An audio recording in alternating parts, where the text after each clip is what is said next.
A Dinamo je očekivano prošao polufinale Hrvatskog kupa pobjedivši treće ligaša Zagoru iz Unešića s visokih 5-1.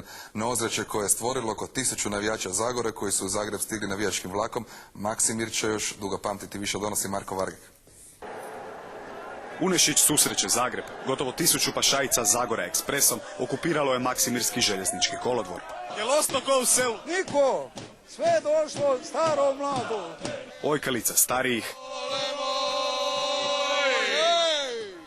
ludost mlađih. Nekima je ova utakmica putovanje života. Put do stadiona praćen svirkom, komentiranje novog Dinamova trenera. Mogu ti reći da oni mogu promijeniti koliko god hoće, jer njima ne paše. Puno ih plaćaju, ne plaćaju manje, bit će bolji treneri. Plesovi na pločniku, pašajice su doista svestrani navijači.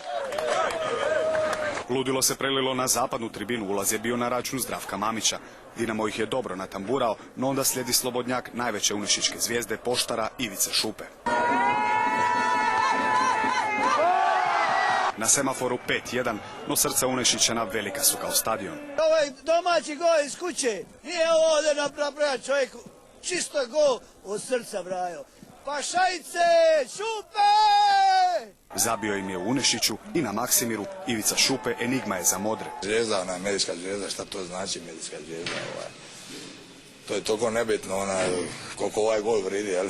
Neka momak malo gušta u tome. Oni su malo napaljeni, ali kako smo ušli na utakmice, bilo 100%, bilo koncentrirani. Unešićani kao pobjednici odlaze kući. Četvrtfinale kupa ulazi u povijest.